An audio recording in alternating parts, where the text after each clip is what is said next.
Iran যুক্তরাষ্ট্রের মধ্যে চলমান আলোচনায় এখনো কোনো চূড়ান্ত সমঝোতা হয়নি। দুপক্ষই বলছে বার্তা বিনিময় চললেও মূল ইস্যুগুলোতে বড় ধরনের মতপার্থক্য রয়ে গেছে। ইরান যুক্তরাষ্ট্রের নৌ অবরোধ ও অতিরিক্ত শর্তকে প্রত্যাহারের দাবি জানাচ্ছে। অন্যদিকে ওয়াশিংটন পরমাণু ও হরমুজ ইস্যুতে শর্ত আরোপ করেছে।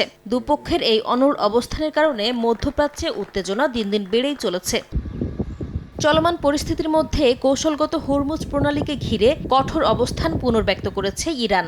দেশটির সশস্ত্র বাহিনীর অপারেশনাল সদর দপ্তর খাতাম আল আনবিয়া জানিয়েছে, প্রণালীর ব্যবস্থাপনা এখন পূর্ণ কর্তৃত্বে পরিচালিত হচ্ছে। বিদেশি সব বাণিজ্যিক ও সামরিক জাহাজকে নির্ধারিত রুট অনুসরণ এবং আইআরজিসির নৌবাহিনীর অনুমতি নেয়ারও নির্দেশ দেওয়া হয়েছে। একই সঙ্গে প্রণালীর ব্যবস্থাপনায় কোনো বিদেশি সামরিক জাহাজ হস্তক্ষেপ করলে সেটিকে লক্ষ্যবস্তু করারও হুঁশিয়ারি দিয়েছে তারা।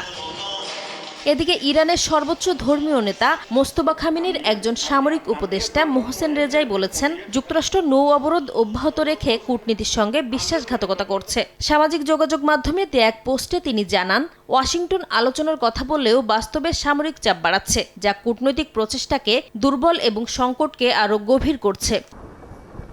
অন্যদিকে যুক্তরাষ্ট্রের সেন্ট্রাল কমান্ড দাবি করেছে, ইরানের বন্দরের দিকে যাত্রা করা একটি জাহাজকে ক্ষেপণাস্ত্র হামলার মাধ্যমে অচল করা হয়েছে। গাম্বিয়ার পতাকাবাহী ওই জাহাজটি আন্তর্জাতিক জলসীমা দিয়ে ইরানের দিকে যাচ্ছিল বলেও জানানো হয়।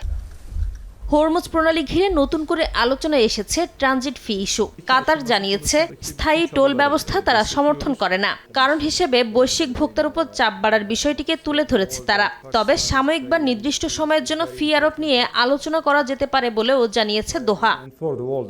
নাসরিন রুমি, সময় সংবাদ।